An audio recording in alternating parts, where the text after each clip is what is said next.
정치가 경제다. 장성철 소장님 애국보수 진영에서 안녕하세요. 참보수 진영에서 나오셨어요. 안녕하세요. 김준희 평론가님 얼굴천재 진영에서 나오셔서 예, 안녕하십니까. 정밀한 토론을 네. 보여드리겠습니다. 네. 네, 일단 트럼프 네. 이게 후보가 됐고 대선 뭐 당선 가능성 높아졌다고 봐야죠 지금. 운인 것 같아요. 지금. 운이다. 정치인들도 보면은 뭐 우리나라에 있는 뭐 국회의원들이라든지 뭐 대선 후보라든지 대통령 이런 분들 있잖아요. 네네. 실력은 다 고만고만한 것 같아요. 근데 결정적으로 당락은 운이 좌우하는 것이 아니냐 그런 생각이 드는데 이번에 피격을 당했잖아요. 네. 그것이 트럼프의 당선 가능성을 높여주는 거 아니냐.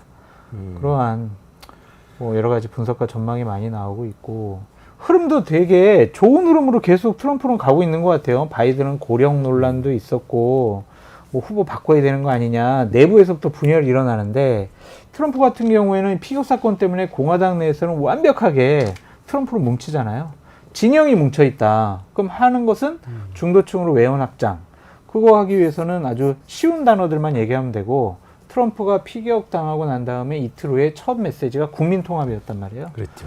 그러면은 자꾸 이제 중도 쪽으로 나가겠다. 나를 지지하지 않는 사람들을 내 지지로 바꾸겠다. 그런 의지가 강한 것 같은데 어쨌든 의도하지 않은 선택 때문에 트럼프의 당선 가능성이 높아지기도 했다. 하지만 민주당도 가만히 있을 거냐. 아니 지금 바이든 그냥 내보내면 우리가 대선에서 질 게 뻔한데 우리 바이든 후보 바꿔야 되는 거 아니냐. 그 실질적으로 바이든 후보가 바뀌어지면은 이번 대선판 또 모른다. 그래서 이 피격 사건이 지금 처음에는 트럼프에게 유리해 보이지만 앞으로 4개월 남은 본선에서는 어떻게 또 바뀔지 흥미진진하게 좀 지켜보고 싶습니다. 알 수 없다. 알 수 없다. 8월 민주당 일정상 8월 중순까지 17일이었나 제가 날짜가 정확하게 네네, 기억이 안 나는데 네네. 8월 중순까지 지금 바꿔야 되는 상황이에요. 네. 근데 그러니까 뭐 바뀔까? 그 생각은 들기는 해요. 그러니까 상식적으로 바이든이 내려올까? 그러니까 예를 들면 우리나라로 따지면은 이재명 사법 리스크 지금 올해 10월 달에 지금 공직선거법 위증교사 이거 막 판결 나온다고 하고 막 그러잖아요. 그러면 1심에서 만약에 하나 유죄가 나온다고 해. 그러면 이제 이재명 대선 불가론 후보 교체는 대선 후보까지 뭐 나중에 됐는데 막 그런 얘기 나오잖아요. 이재명이 그럼 내려올까? 나는 그렇게 보지 않아요. 그러니까 정치인은 권력욕, 권력 의지가 정말로 중요하다. 바이든이 물렁물렁해 보여도 대통령까지 된 사람이잖아. 어쨌든 그렇게 쉽게 내려올까 그 생각은 들어요. 그래서 어쨌든 트럼프 그 진영에서 주장하는 것과는 다르게 아직은 뚜렷한 움직임은 없고 좀 시간이 아직 조금 있긴 하지만은 트럼프가 집권할 가능성이 높지만은 아직도 반전의 기회가 있다. 상유 시비, 12척의 배가 있다. 이렇게 좀 볼 것 같아요. 그러니까 저는 다른 거보다도 트럼프가 대통령이 됐을 때 한반도는 어떻게 될 것인가. 그러니까요. 되게 걱정돼요. 왜 걱정이 되냐면은 사실은 그 보수 용산 대통령실에 있던 분이 그 얘기를 했어요. 우리나라는 대통령의 어떤 스타일 때문에 정권이나 나라가 위기를 겪는다. 예를 들면은 박근혜 때는 박근혜의 폐쇄성. 이것 때문에 결국은 국정농단이 벌어졌고 문재인 때는 문재인의 우유부단함.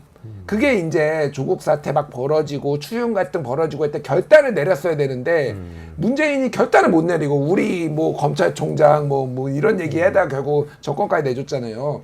윤석열 정부의 윤석열의 가장 큰 아킬레스 치명타는 즉흥성이에요. 그냥 갑자기 생각나면 갑자기 경로하고 갑자기 야 의대 정원 2,000명 늘려 뭐 이렇게 가가지고 지금 이 나라가 이 꼴이 됐잖아요. 문제는 트럼프도 굉장히 즉흥성이 강한 사람이라는 거예요. 두 정부가 사실 역대 정부에서 보면은 한쪽이 우리나라가 보수일 때는 저쪽은 약간 상대적으로 민주당 진보성이 강했고 이게 약간 밸런스를 맞춰주면서 이게 지금까지 왔거든요. 근데 둘 다 보수인데다가 둘 다 즉흥성이 강하고 럭비공 같은 사람들이야. 이게 무슨 일이 벌어질까 진짜 굉장히 우려돼 개인적으로는. 예. 그러면 트럼프가 즉흥적으로 했던 어떤 결정에 대해서 윤 대통령이 즉흥적으로 받으면서 뭔가 엄청난 일이 벌어질 때 이런 리스크인 것 같아요. 야 주한미군 분담비 더 내. 한국 잘 살잖아. 그러면 아니 그러면 저기 다 그냥 철수하라고 그래. 이러면 어떻게 해요? 철수하라고 하든지 아니면은 2,000명만 남겨 뭐 그런 거 아니에요? 지금 한 1조 3천억인가 제가 정확하게 금액 모르겠는데 그 정도인데 근데 트럼프가 5조 달라고 할 거예요. 지난번에도 그 정도 달라고 그랬거든요. 협상해가지고 막 그랬어요. 뭐 10조 얘기도 있어요. 예, 5조 정도 하여간 공식적으로는. 야, 저 뭐 5조 주면 되지 뭐. 야, 주한미군 얼마나 중요해? 어? 5조 줘. 이렇게 될 수도 있는 거예요. 그러니까 사실은. 거꾸로 될 수도 있고 장 소장님 말씀 거꾸로잖아요. 그러니까 그렇게 될 수도 있고 이게 무슨 일이 벌일지 모르겠어요. 그냥 우리 핵무기 개발하면 되지 뭐. 뭐 이럴 수. 한석 달이면 만드는 거 아니야? 에헤. 이럴 수 있죠.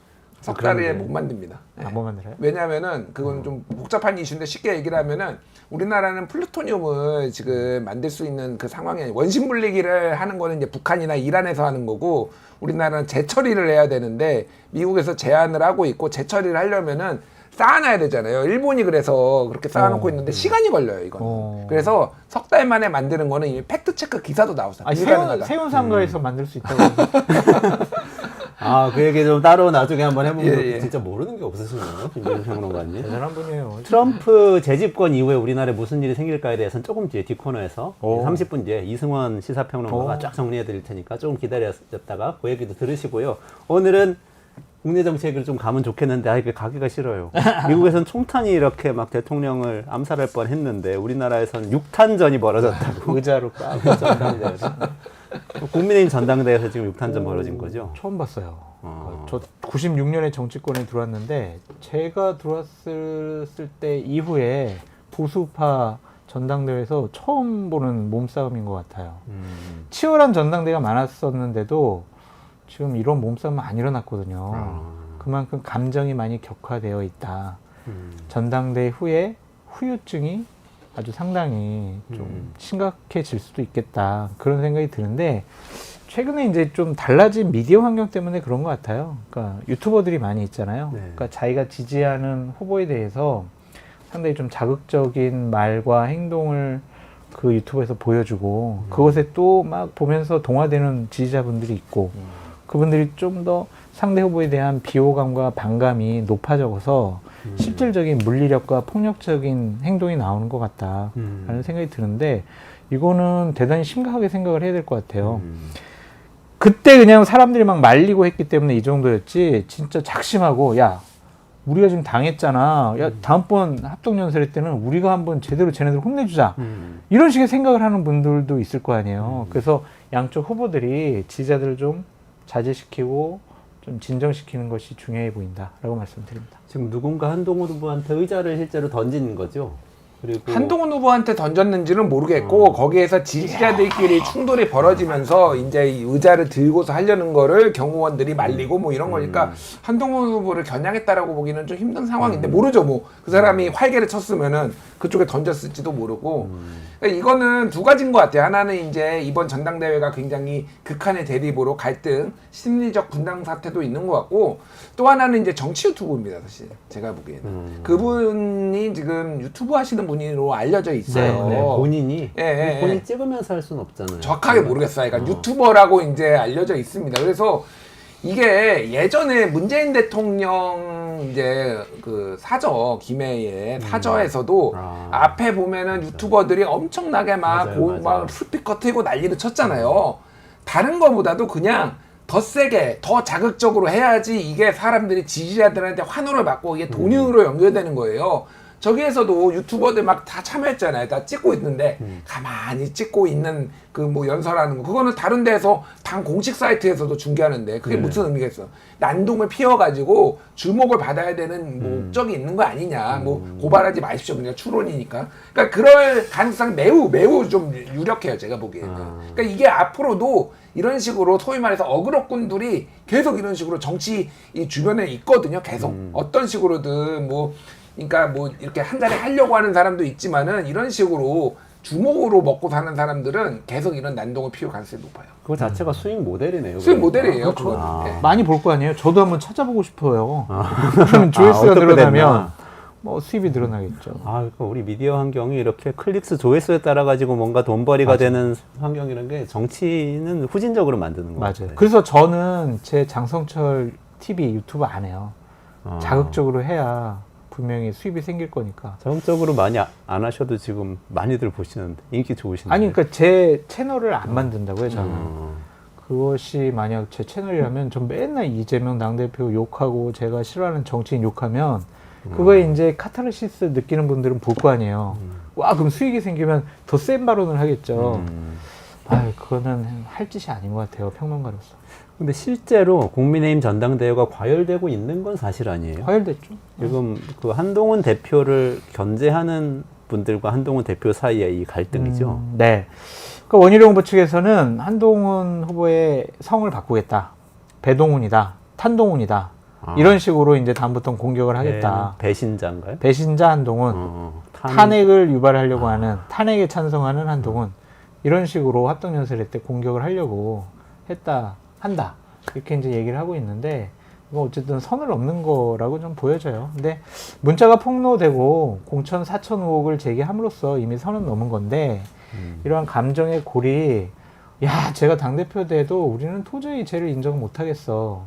이러한 당원들이, 지지자들이 더 많아질 것 같다라는 생각이 듭니다. 근데 지금 당대표 되는 게 그렇게 중요한가요? 얼마나 중요한 거예요? 아유, 정치인은 기회가 왔을 어느 때 정도예요? 잡아야죠. 언제 내가 또 당대표 될지 모르잖아요. 기회가 왔을 때 권력을 잡고, 그러니까 그 당대표도 되고 원내대표도 해보고 그러는 거죠.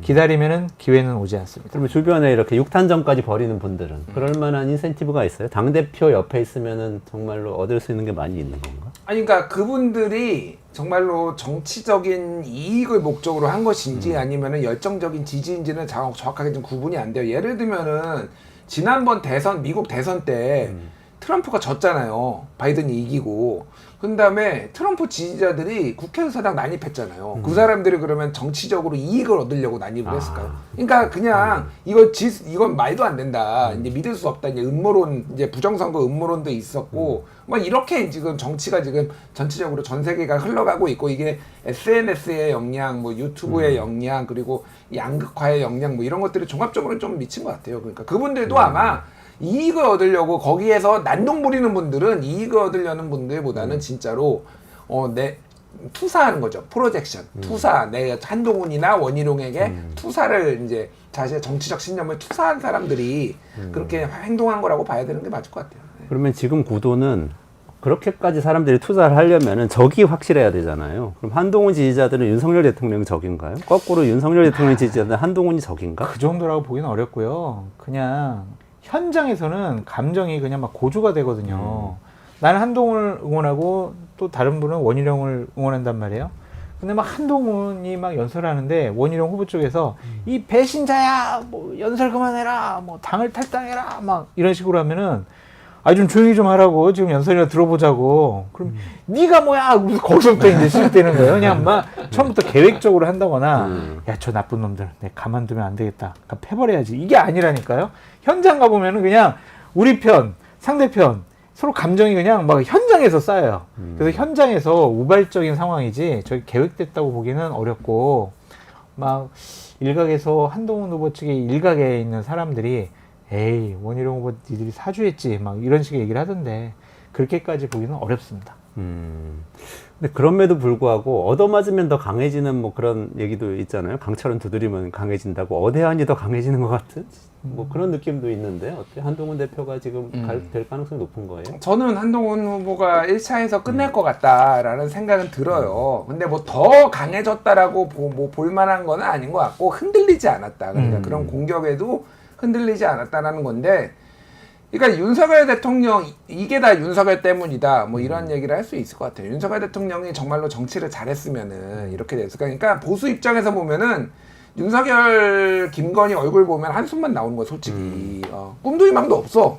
그리고 윤석열 대통령의 어떤 뚝심, 돌파력 이게 이제는 막 똥꼬집 뭐 이걸로 이제 다 드러나고 있잖아요. 그러니까 의대 정원은 도대체 왜 2,000명인지, 그래서 왜 뭐 의견 수렴해서 1,500명이 됐는지, 지금 왜 전공의는 안 들어오는데 무슨 해법이 있는지 막 온갖 것들이 이제 막 그런 상황이잖아요. 김건희 여사는 왜 국정에 이렇게 개입을 해가지고 이런 거니까 꿈도 희망도 없으니까 차기의 눈이 이제 가 있는 거죠 이게. 그러니까 이게 그래서 이미 저는 레임덕이 왔다고 봐요 개인적으로. 아직은 팽팽하게 2년 이제 3개월밖에 안 됐기 때문에 완벽하게 레임덕이라고 보지는 않지만은 차기 권력에 줄 서는 게 레임덕이거든요. 현재 권력보다 이미 그 징후가 지금 나타나고 있잖아요. 이제 레임덕은 올해 연말 되면은 본격적으로 급격하게 올 거다. 이제 올해 연말이 지난번에도 얘기했지만은 이제 2년 반이 딱 넘는 시점이에요. 11월 10일이 5월 10일에 이제 됐으니까. 그러면은 그때부터는 이미 내년 4월 보궐선거 있고 그 다음에 이제 선거 국면으로 들어간단 말이에요. 그러면은 당이 주도권을 가지고 그러니까 윤석열을 이제 말이 않는 영이 안 쓰는 이런 상황이 올 거예요. 김준일 평론가님 맨날 윤석열 레임덕 짝치고 있어요. 연말이하고 아니, 시한도 명시하셨어요. 아니 나는 과학적이보다는 나름의 논리적인 근거를 가지고 얘기를 하잖아요. 그러니까 분석을 되게 잘 해주셨는데 다른 관점에서 보면 국민의힘 당원들이나 지지자들이 세력이나 세대 교체를 한번 해보는 것이 어떨까라고 생각을 하는 것 같아요. 그러니까 예를 들면은 지금 상당히 위기잖아요, 여권은. 그럼 정치력 있는, 중진, 경륜, 경험 있는, 정치적으로 노련한 사람이 당을 수습하는 게 맞겠다. 대통령과 호흡을 맞춰서 하는 게 맞겠다. 그런 생각을 당연히 당원들이 할 수밖에 없는데 갑자기 초보 당대표, 그것도 선거에서 진 당대표란 말이에요. 새로운 신상품이에요. 검증되지 않았단 말이에요. 이 사람이 이렇게 대세론으로 쭉 몰고 가는 것이 비윤, 반윤, 미래 이 단어만 가지고는 해석이 안 되더라고요. 그래서 국민의힘 지지층에서는 야 이제 원희룡, 나경원, 윤상현 이제 이 사람들도 정치권에서 조금 뒤로 물러나야 될 사람 아니냐 그런 평가와 반응을 보이는 거죠. 니들 그동안 상당히 한 20년 동안 보수파에서 정치를 하면서 니들이 해놓은 성과가 뭐야? 너희들 뭐 했어? 과거에 성과가 없었는데 미래를 너희들에게 맡길 수 있어? 이런 생각들이 새로운 세력을 좀 구축해서 우리가 지방선거와 대선을 준비해야 되는 것이 아니냐.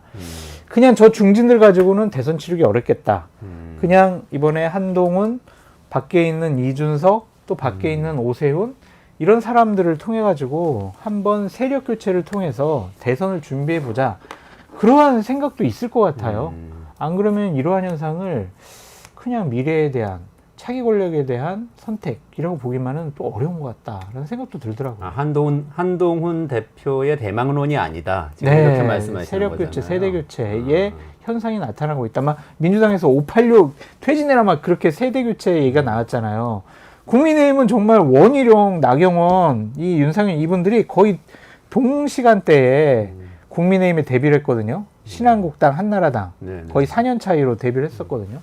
그거에 대한 좀 실망감과 좀 과거 정치인이라는 이미지가 좀 강하지 않느냐. 그래서 한번 세력 세대 교체를 한번 해보자. 그런 의사의 반영도 나오는 것 같다. 저 의견에 동의를 하고 이거는 보수의 특징이 또 있어요. 보수는 용병을 쓰는데 주저하지 않습니다. 그러니까 윤석열 대통령도 용병. 예, 그러니까 이 민주당 쪽 계열은 오히려 정통, 적통 뭐 이런 거 따지거든요. 누가 이제 김대중, 뭐 노무현 아직도 김대중 정신, 노무현 정신 얘기하고 민주당의 가치, 민주당의 가치 막 이런 거 계보 엄청 따져요. 자 보십시오. 군사 정권 빼놓고 전두환, 노태우 빼놓고 지금 용병이 아닌 사람이 있나요? 보수 쪽에서. YS가 대통령이었잖아요. YS도 용병이에요. 그렇게 그러네. 보면은 삼당합당 해가지고 이거는 YS가 박철원하고 이제 권력 투쟁하면서 본인이 스스로 일어선 거긴 하지만은 YS도 용병이었고요. 이회창은 용병이라고 보기는 어렵기는 하지만 어쨌든 이런 관료들 이제 영입을 한 거고 이명박도 대표적인 용병입니다. 사실은 그렇죠. 보수 주류의 정서가 안 맞는 사람이에요. 그런데 이길 수 있으면 데려온다라는 거고 박근혜는 이제 영남에 이제 박정희의 후계자니까 좀 더 이고 지금 윤석열도 이거는 그거예요. 정말 예, 용병이죠. 용병이에요. 한동훈도 용병이에요. 용병을 쓰는데 주저함이 없어. 오히려 그렇게 보면은 약간 열려 있어요 보수가. 오히려 그러네요. 개보 따지고 개파 따지고 이런 게 민주당 계열이에요. 그러니까 지금 어떻게 보면은 이제 용병을 써서라도 이재명이 그러니까 대선 대통령 되는 거 막아야 된다라는 게 굉장히 강한 거죠. 사실 그래서 저는 나경원 후보가 방송에서 여러 번 얘기했지만은 이번에 마케팅을 완전 잘못했다. 나경원은 이재명이 7번에 와도 내가 동작을 해서 이긴 사람이다라는 거. 그래서 이재명하고 사실은 대선까지 본인이 염두에 두고 내가 대선에 나가도 이길 수 있다라는 식으로 해야 되는데 대선에 안 나가겠다. 내가 당대표 되면은. 지금 이재명 막는 게 제일 중요한데 경쟁력이 누가 있느냐. 원희룡은 이미 판판이 깨졌고 윤상현은 그 급이 아닌 것 같고 그러니까 총선에서 이렇게 완전 책임론이 있는 지금 한동훈이 지금 야 그나마 난 것 같아 이렇게 된 거거든요. 나경원 의원이 저게 잘못 포인트를 잡았어요 제가. 이재명을 이긴 사람 누구입니까? 그러니까 이랬어요. 나경원 그렇게 가야 되는데 이렇게 가야 되는 거니까. 아, 김종인 평론가님한테 연락 좀 하시지. 근데 전 또 궁금한 게 한동훈 대표가 이렇게 해서 대표가 된다고 해도 그 다음에 지금 있는 여러 가지 논쟁이 있잖아. 그건 또 계속 논란이 되지 않을까요? 댓글팀 문제도 있고요. 그렇죠. 그거는 그게- 민주당에서 계속 문제 제기를 할 것 같고 만약 불법적인 일이 벌어졌으면 한동훈 후보의 정치적인 생명력은 상당히 위태롭다. 그런데 이제 거의 똑같은 해명이더라고요. 예전에 이제 드루킹 댓글 이것이 막 문제 삼아졌을 때 당시에 김경수 전 경남도지사가 아니 지지자들이 자발적인 저 댓글인데 뭐가 문제예요? 이랬거든요. 한동훈 후보도 똑같은 얘기했어요. 지지자들의 자발적인 댓글이다. 문제가 없다. 이랬는데 한꺼풀 벗겨봤을 때 진짜 공무원들이 개입되다든지 아니면은 다른 어떠한 좀 조작이 있었다든지 아니면은 금전적인 뭐 계약이 오고 갔다든지 그런 문제가 되겠죠. 근데 아직까지 그런 거 밝혀진 것은 아니고 장해찬 씨가 일단은 숨었거든요. 아, 네, 그래요? 이제 더 이상 뭐 더 언론 발언을 인터뷰를 안 하겠다고 그러더라고요. 그래서 본인이 폭로는 더 이상 안 할 수도 있을 것 같다. 이게 보수파 진영 완전히 그냥 무너뜨리고 망가뜨릴 수 있는 계기도 될 수 있다. 라고 주위에서 걱정을 많이 하더라고요. 그래서 더 이상 어떤 폭로가 나올까? 근데 원희룡 후보 측에서는 뭘 갖고 있을까? 뭐 그런 생각도 좀 들어서 끝까지 좀 진흙탕 싸움은 계속될 것 같다. 라는 생각이 듭니다. 원래 무슨 뭐 여론조성팀, 뭐 댓글팀 이거의 전통은 내부 폭로예요. 자폭이에요. 이거 드루킹 특검도 기억하실지 모르겠는데 김어준 씨가 옵션 열기, 그러니까 댓글들을 그때 보니까 댓글을 복붙했는데 심지어는 제대로 맞아요. 복붙을 못하고 옵션 열기라는 것까지 맞아요, 같이 맞아요. 해가지고 했다. 이거 문제가 있다라고 연일 김어준의 뉴스공장에서 얘기를 하고 그거를 추미애 대표가 받아가지고 이거는 댓글 공장이 있었습니다라고 해서 경찰에 했는데 경찰이 잡고 보니까 드루킹이고 이제 김경수까지 간 거거든요. 이것도 그 내부 일종의 내부에서 이제 시작된 거잖아. 이거 장해찬도 마찬가지예요. 그러네요. 지금 뭐 양문석 의원이 분석한 거 보면은 특히 JO 땡땡 00 이 사람은 2년 동안 작년 5월부터 최근까지 18,000개 댓글 달았다는 거예요. 그러면 하루에 한 200개에서 300개씩 단 거거든요. 이게 자발적 정말? 그러니까 이거는 수사를 안 해보면 모르는 거예요. 그러니까 네. 제가 뭐 단정하지는 않으니까 수사 여론은 있을 테고 그럼 만약에 이제 지금 한동훈 특검법이 조국혁신당이 지금 하겠다라고 하잖아요. 거기가 이제 고발 사주 의혹, 손준성이 1심에서 이미 유죄 받았고 그리고 검찰총장 윤석열 전 검찰총장 징계 취소 소송 항소심을 법무부에서 안 해버렸어요 제대로. 그래가지고 이거를 그때 검찰총장이 이제 윤석열 대통령이 돼 있는 이 사람이 이기는 걸로 이 고의로 했다, 고의로 패소했다 이거랑 자녀 노무현 대필. 근데 이게 약간 약하다라는 얘기가 있었거든요. 근데 여기에다가 자 또 댓글 조작. 와, 이거 딱 같이 특검 붙어서 넣어버리면은 이제 명분도 생기는 거고 그러면은 지금 민주당에서는 사실은 올해 이거 7월 달에 이거 발의한다라고 합의 봤거든요. 조국혁신당하고 네. 속도 조절할 거예요. 그러면은 이제 이거는 약간 뒤로 미루고 먼저 최상병 특검부터 한동훈하고 처리를 한 다음에 최상병 특검 넘어가면 어떻게 될까요? 그럼 이제 한동훈 특검 간다는 거예요. 그러니까 이런 식으로 이제 돼가서 이게 굉장히 복잡해질 거예요. 그러니까 이 상황이. 아니 지난번에 그 시나리오는 어때요? 그 한동훈 대표가 당선이 되면은 그다음에 한동훈 대표가 최상병 특검은 민주당에 찬성해주거나 합의를 내서 아니면 대법원이 추천하는 걸로라도 가고 그러면 이제 윤석열 대통령 쪽에서 반대로 한동훈 특검을 찬성해서 한동훈 특검을 가게 한다. 그러니까 윤한 공멸론 말씀하시는 네, 거죠? 그게 말씀. 바로는 안 돼요. 그거는 바로는 안 돼요. 왜냐면 지금 일종의 이러다가 다 죽겠다 신사협정이 있는데 우발적으로 됐어요. 왜냐면 신뢰가 없으면은 저 행동에 대해서 야 저거 나를 치려는 거 아니야? 라고 오해하거나 이럴 가능성이 있거든요. 지금 한동훈이 대표되더라도 바로 그러면 민주당 거 받아가지고 우리가 독자적으로 최상병 특검 할까요? 안 할 거예요. 민주당은 지금 이게 타이밍이 중요해요. 이게 하는 것도 중요한데 7월, 8월 안에 빨리 이거 해야지 통신기록 지금 살아있으니까. 그런데 거기에 한동훈이 딱 부응하면은 이거는 진짜 배신자처럼 비춰질 수 있으니까 시간 끌기 할 거예요. 시간 끌기 하다가 결국은 연말쯤에 11월쯤 가서 이제 내년 4월 보궐선거 앞두고 어쩔 수 없이 하는데 이제 당장은 아니더라도 그 유난에 이제 균열이 생겼기 때문에 그 즈음에 이제 우발적으로 누가 또 막 난입하고 막 이런 거 장해찬이 또 난입해가지고 막 폭로하고 막 이러면은 이제 야 이거 전쟁이다 이렇게 연장 챙겨 이래가지고 이제 나갈 수가 있는 거지 그러니까. 어떻게 보세요? 의도하지 않은 시간 끌기가 될 수도 있겠다. 그러니까 정무적이고 전략적인 판단이 아니라 한동훈 당대표가 추경호 원내대표에게 자 우리 당론으로 특검법안 좀 마련하세요. 추경호 원내대표가 싫어요. 나 안 만들 건데요. 당신이 만들어요. 이래가지고 내부가 정리가 안 돼서 의도적인 시간 끌기가 될 수도 있겠다는 좀 생각이 드는데 한동훈 후보가 주위에 이런 얘기를 한대요. 내가 죄송합니다. 윤석열 부부를 잘한다. 좀 헷갈리네요. 김건희 부부랑 윤석열 부부인지. 잘한다 이거야.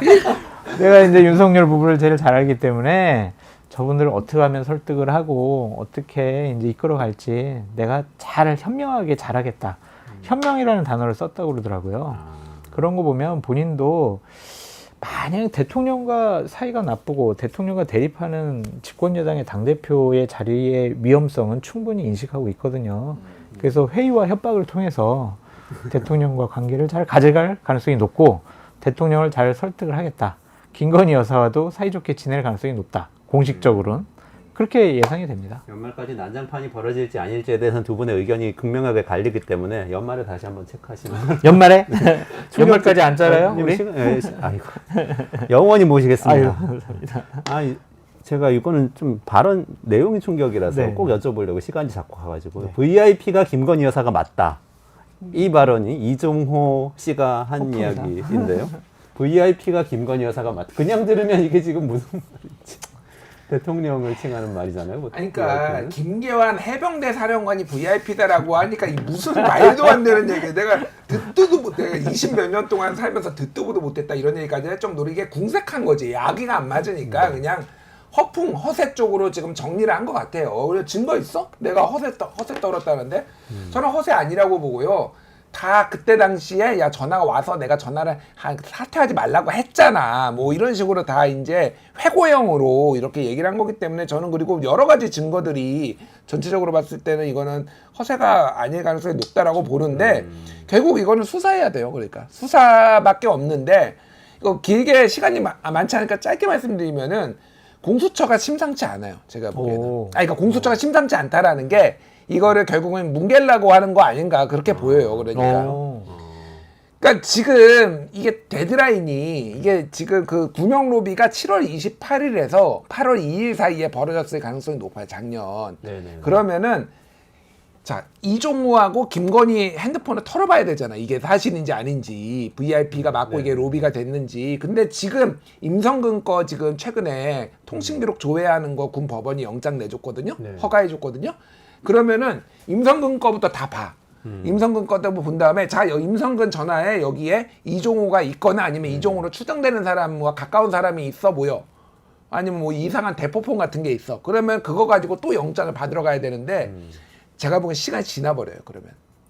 공수처가 최근에 이종호 과거에 도이치모터스 주가 조작 변호인 했던 사람들이 공수처 검사로 2명이 있어가지고 둘 다 우리가 기피하겠습니다라고 했거든. 최근에 나왔거든요. 진작에 그 사람들이 이 사안을 기피를 해야 되는 걸 몰랐을까? 이제 와가지고 사실은 이거는 여러 가지 좀 공수처 윗선의 압력과 뭐 이런 것들이 지금 있다라고 봐야 될 거야. 공수처 입장에서도 그냥 자기네들이 하려고 했고 최선을 다하려고 했지만은 결국은 이게 증거 부족으로 이런 쪽으로 좀 가닥을 잡은 것 같아요. 그래서 민주당은 굉장히 지금 급해요. 제가 보기에는 지금. 네, 지금 그런 상황이에요.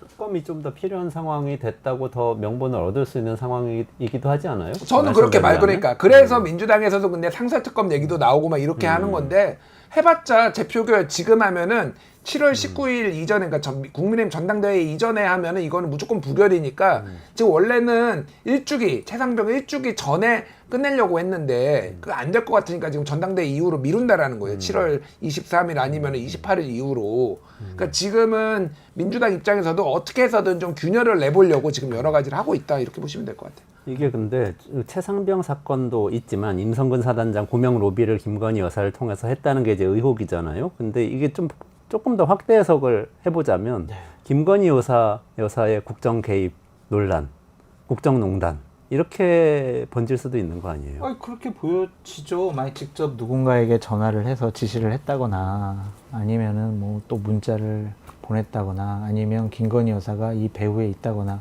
그런 것들이 밝혀지면 이거야말로 국정농단의 빼박이 아니냐 그런 생각이 드는데 이종호 씨한테 좀 드리고 싶은 말씀이 있습니다. 그러니까 손바닥으로 하늘을 못 가리는데 거짓말 하려고 하다가 이제는 본인 이제 허풍쟁이까지 됐는데 그 비밀이 안 가려져요. 세상에 감춰지지 않더라고요. 다 드러나게 되더라고요. 지금 하는 말들이 국민들한테 큰 죄를 짓는 거다. 좀 그렇게 말씀드리고 싶어요. 누가 이걸 믿겠어요, 이제. 지금 이 사람 말을 이제 누가 믿어요, 이제. 김건희 여사 보호하려고 지금까지 거짓말했다라고 본인 스스로 실토한 부분이 있잖아요. 이 사람을 어떻게 믿어요? 지금도 거짓말일 수 있다는 거는 VIP가 김건희 여사 아니고 윤석열 대통령일 수도 있다, 이렇게 생각하시는 거예요? 아니 그건 아니고 일단은 본인이 허풍이라고 얘기했잖아요. 허세와 허풍이 허풍. 아니다. 네, 허풍이 아니죠. 허풍이 아니라 계속 실제 연락을 했을 것이다. 그렇게 봐야 되지 않을까요? 이 정도면. 제가 예전에 여기서 얘기했는지 다른 데서 하도 이제 헷갈리는데 김건희의 나라다, 대한민국은 김건희의 나라다라는 얘기를 한 2달 전에 제가 얘기를 했고 결국 이 정권은 김건희 때문에 망할 거다라고 얘기를 했거든요. 자, 지금 보십시오. 지금 결국은 최상병 특검하고 김건희 여사 특검하고 따로 있었어요. 민주당에서도 따로 추진한다고 했잖아요. 네네네. 이게 지금 두 개가 만나고 있어요, 지금. 최상병 특검에 지금 김건희 여사가 지금 개입을 했다라는 거잖아요. 새로 등장한 거네요. 새로 등장한 거고 사실상 이게 다 하나가 되는 그런 상황이에요. 자, 지금 보수 언론이 얼마나 지금 마음이 급하냐면은 박정훈 조선일보 논설실장 지난 13일에 김여사의 그림자 해가지고 도대체 이게 지금 뭐냐 김건희 이런 얘기하고 있고 지금 장택동 동아일보 논설위원도 VIP는 해병대 사령관이라더니 이번에는 김여사 하지만 허풍 이래가지고 이것도 엄청 지금 칼럼 얘기하고 있고 지금 중앙일보 김정한 논설위원도 또한 자의극이 되고만 영부인 문자 공개. 근데 내용이 다 달라. 하나는 이 문자 공개한 거 얘기하고 있고, 하나는 VIP, 그래서 이종호 씨 얘기하고 있고, 하나는 다른 뭐 이런 명품 닥투스 얘기하고 있거든요. 지금 대한민국에 있는 모든 논란들이 다 김건희 여사를 중심으로 생기고 있고, 이게 다 모이고 있어요. 제가 보기엔 굉장히 위험하니까 지금 김건희 여사 쪽에서도 언론 플레이하고 있잖아요. 네네네. 그래서 그 유모 행정관이 검찰 맞아요. 나가가지고 이거 바로 김건희 여사가 반납하라고 했다. 이게 뭐냐면은 디올백 얘기죠. 네. 디올백 바로 반납하라고 했는데 유 행정관이 반납 안 했다가 김건희 여사가 깜놀했다. 이게 아직도 남아있는 걸 보고. 그러니까 이거는 보수 진영한테 얘기를 하는 거. 이게 저 같은 사람이나 이거 보시는 시청자들한테 씨알이 먹히겠어요. 그런데 보수 진영한테 확실하게 야 이런 논리가 있어 흔들리지 마 이런 식으로 지금 탄핵을 막아보겠다 약간 이쪽으로 지금 가닥을 잡은 것 같아요. 그리고 김건희 여사 그 변호인도 지금 노컷뉴스랑 인터뷰했잖아요. 그 전에 얘기했던 것 그대로 반복이거든요. 근데 어쨌든 김건희 여사 공식 입장에 사실 나온 거죠. 이거는 정치 공작이다. 그래서 도이치모터스 주가 조작 소환 조사도 이거는 무슨 증거가 있는 거 아닌데 왜 부르느냐 막 이런 거거든요. 그러니까 지금 사실은 김건희 여사 쪽이 제가 보기엔 굉장히 위기감을 느끼고 있다 지금 상황을 그렇게 보는 게 맞을 것 같아요. 보수 언론도 지금 다 돌아설 분위기거든요. 이러다가. 예. 진짜 보수 언론 분위기 바뀌는 거 좀 무섭더라고요. 그거 많이 지금 지적을 하고 있잖아요. 왜냐면 김건희 여사 때문에 보수 진영 자체가 완전히 망가지고 무너질 수 있겠다라는 위기감이 있는 거예요. 자, 만약에 김건희 여사 국정 개입 논란이 사실로 확인이 되면 윤석열 대통령 탄핵될 가능성이 높잖아요. 그럼 완전히 또 몇몇 또 많은 사람 감옥 가고 한동안 그렇죠. 선거 못 치르고 이쪽은 국민들로부터 버림받고 그것을 되게 두려워하는 것 같다라는 좀 생각이 드는데 참 정말 해명을 해도 좀 국민들이 아 그래 그럴 수도 있겠구나 그렇게 해야 되는데 지금 명품백과 관련해서 부하한테 제가 깜빡해가지고 지금 이 사건이 난 거예요 이렇게 흘러가고 있잖아요. 이 과연 지도자들이 맞냐라는 생각이 들고 깜빡 잊었다 이거잖아요. 그러면 몇 가지 문제점이 있는 거죠. 그러면은 지금까지 사과하려고 했다라고 본인 입장을 내세우고 있는데 그건 뭐냐? 그리고 국가 기록물로 판정하기 위해서 연말까지 우리가 지금 보관하고 있다. 이것도 웃긴 말이 되는 거고. 몰카 공작의 피해자다. 이렇게 대통령이 얘기를 했는데 그럼 이것도 맞지가 않잖아요. 그냥 부하가 깜빡 잊어가지고 지금 정권이 흔들릴 만한 일들이 벌어졌잖아요. 근데 그 직원은 아직도 잘 대통령실에서 근무하고 있고 이걸 어떻게 국민들이 납득을 해요? 말이 안 되잖아요, 이게. 국민들은 바보가 아니다. 라고 다시 한번 말씀드립니다. 나는 그 뒤에 해명이 더 웃겼어. 그 다음에 그 최재형 목사가 그 사람들 명품백 들고 쫙 줄 서 있었다. 그 증언도 했잖아요. 그 사람들은 다 행정관들이고 그 명품백 쇼핑백 아래에는 보고서가 김건희 여사한테 그 보고서 그러니까 명품백이 아니라 그 담는 그 종이백 같은 거 있잖아요. 그것도 되게 뭐 비싸게 팔거든요. 미친 거 아니야? 그러니까 아니 왜 여사한테 보고서를 들이미는데 디올 가방을 들고 아니, 디올 가방 종이백이지. 디올 가방을 넣는 뭔가 명품 종이백. 가방 종이백을 왜 보고서를 넣냐고. 그거는 있을 수 없는 일입니다. 개인적인 취향인가 보죠. 김 여사가 아 거기 안 담아오면 나는 그걸 안 받아? 보고서도 명품으로만 받아야 되겠어. 그래가지고 개인적인 취향. 여사님 오늘은 또 에르메스입니다. 에르메스 보고서입니다. 뭐 이런 거야? 네. 말이 안 와, 돼. 나 말이 진짜. 안 돼.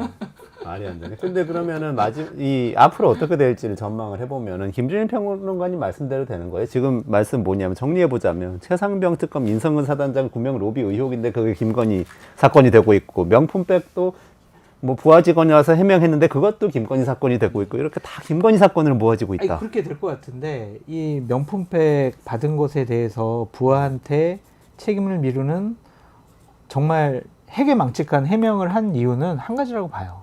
법적인 책임에서 나는 약간 바보 취급당해도 나는 법적인 책임에서 면탈하고 싶어. 그러니까 당장 변호인들이나 검사 출신 변호사들이 이렇게 하면은 법적으로 처벌할 수 있는 뭐 근거가 없을 것 같다. 그런 식의 보도 내용도 있더라고요. 철저하게 정무적인, 도덕적인, 윤리적인 판단보다는 법률적으로 나는 문제가 안 돼야지, 나는 면책돼야지. 그런 차원에서 이런 해명을 고심 끝에 내세운 것이 아니냐라는 생각이 들더라고요. 근데 최상병 특검은 이제 여러 가지가 밝혀지고 있기 때문에 다른 차원의 문제죠. 근데 그것의 불법성이 이 명품백 자체의 불법성은 부하가 밝혀지지 않더라도 잘못했다니까요, 이원재 앵커님. 부하가 잘못했어요. 부하가 난 분명히 돌려주라고 했어요. 그날 밤 9시에 바로. 근데 부하가 깜빡 잊었어요. 내 잘못 아니라니까요. 그런데도 그러한 부하를 품고 같이 대통령실에서 근무하게 하는 김건희 여사의 너그러움, 포용력 대인배네. 이런 것도 인정해줘라. 그러니까 이게 셋 중 하나예요. 그러니까 유 행정관이 코바나 컨텐츠 직원이었고 그때부터 김건희 여사를 모셨다라는 거 아니에요. 근데 바보 멍충이야. 김건희 여사가 지시한 것도 하나도 이행 못하는 바보. 간이 큰 사람 아닐까? 그러니까 뭐 하여간 뭐 간이 컸든 뭐든 바보 멍충이라서 바보라서 그랬을 가능성 하나. 하나는 김건희 여사가 진짜 반납하라고 지시를 했어. 근데 그런 거 있잖아. 반납하세요. 아이고 반납해야지 어쩌겠어 라고 했을 때 이 유행정관이 너무 눈치가 빠른 거야. 우리 여사님 사실은 반납할 의사가 없구나 라고 해서 반납을 안 한 거야. 현실감 있어. 이거거나 세 번째가 가장 유력하지. 그냥 다 거짓말이거나 무슨 뭘 반납하라고 그래. 그러니까 뭐 요런 가능성인데, 그러니까 우스갯소리로 하는 건데 그만큼 이게 설득력이 없다는 얘기야. 그러니까 창피해요. 근데 이런 거를 추측을 하고 상상을 하면서 평론을 하는 게 너무 창피하다니까요. 근데 아까 시간이 문제라고는 하셨지만 한동훈 대표 진짜 어대한이라고 그러시니까 대표 되면은 이렇게까지 여론이 막 들끓으면 김건희 특검법 갈 수도 있는 거 아니에요? 아까처럼 뭐 만약에 차기 대선에 관심이 또 있다면 더 그럴 수도 있고. 해야죠. 당연히 본인도 약속을 했는데 첫 번째 일성이었잖아요. 그럼 이걸 안 지키긴 어려운데 책임을 미룰 수도 있죠. 시간을 미룬다. 추경호 원내대표가 말을 안 들어요. 원내대표. 저는 하고 싶은데 빨리 마련하겠습니다. 추 원내대표 하세요. 이렇게 미룰 수는 있겠죠. 그러니까 최상병 특검은 어쨌든 무조건 국힘 입장에서 보면 시간을 끌어야 돼요. 이게 왜냐하면 아까 얘기했듯이 증거의 데드라인이 있잖아요. 지금 들어가면은 이거는 진짜 뭐 탄핵 막 하려는 거 아니야 이런 얘기 들을 수 있기 때문에 무조건 시간 끌 거다. 예, 예. 그렇게 봐야죠. 그래서 탄핵 청문회와 관심은 가는데 마무리해야 되니까 어떻게 보세요? 탄핵 청문회 지금 어쨌든 막 불씨를 막 지금 지피고 있는 거 아니에요? 민주당에서? 제가 어떻게 짧게 될까요? 말씀드리면 저거를 대통령실이나 국민의힘에서는 대단히 엄중하고 심각하게 받아들여야 되는 게 뭐냐면 윤석열 대통령 탄핵이라는 이 말의 문장이 공식화되는 거예요. 국회라는 공론회장에서 공식화되는 거라니까요. 그 계속해서 민주당 의원들은 윤석열 대통령 탄핵 이 말을 계속 되뇌일 거예요. 국민들은 그러면은 그 말에 대한 거부감이 점점 낮아지는 거죠. 어떤 법률적인 헌법적인 뭐 문제가 있고 어겼다라는 것보다 심리적인 탄핵의 저지선이 무너지는 것이 더 정권에는 위험하다라고 말씀을 드리고 싶어요. 그러면 적극적으로 응해야 됩니까? 대통령실에. 지금 응하지 않겠다고 하고 있는 대통령 아니 거죠. 국민의힘에서 들어가서 그냥 또 깽판 놓겠죠. 또 뭐. 왜 지금 뭐 하는 거야 지금? 역할 분담을 할 것 같아요. 핵심적인 사람들 뭐 김건희 여사가 나오겠습니까? 그런데 이제 몇몇 대통령실 뭐 직원분들 중에서는 나오는 분들이 있겠죠. 그리고 국민의힘에서는 이제 하세요 이렇게 뭐 그렇게 될 것 같아요. 그러니까. 예. 그렇군요. 앞으로 조금 착잡한 마음으로 지켜봐야 되겠는데 어쨌든 연말에 승부를 내시는 걸로. 네. 연말에 전국이 어떻게 근데 되는지. 그 대통령 탄핵 그거 몇 명으로 끝났지? 뭐 탄핵 저 국민청원. 국민청원이 국회 7월 20일까지 140만 아니에요? 명까지 봤네요. 7월 지금 20일까지라서 아직 할 그거지. 거예요. 아마. 지금 140만 명까지 142만 명이네 지금. 142만 명. 지금 검색해 보니까 150만 명 넘겠네요 그러면은. 예. 넘을 가능성이 네, 꽤 150만 있네요. 제가 147만 명 예상했습니다. 저는 140 몇만 명째 청원했습니다 하시는 줄 알고 아, 깜짝 놀랐어요. 아유, 커밍아웃 하시는 전 줄 알고. 보수파 패널인데요. 알겠습니다. 대통령을 지켜야죠. 파이팅. 그 참보수 장성철 소장님께서 말씀해주신 정말 그 한마디 너무 마음에 남아가지고 오늘 어느 제가 거? 다시 되뇌려고요. 거짓은 참을 이길 수 없다. 진실은 언젠가 드러날 그럼요. 것입니다. 아주 사소한 것 같지만 맞아요. 항상 관철된 진리고 이 진리를 어긴 사람들이 결국 탄핵도 당하고 권력도 잃어버리고 창피도 당하고 이렇게 감옥도 되는 것 가고. 같아요. 감옥도 가고. 그래서 그 말을 새기면서 장성철 소장님과 김준일 평론가님의 정치가 경제다 여기까지 진행하고요.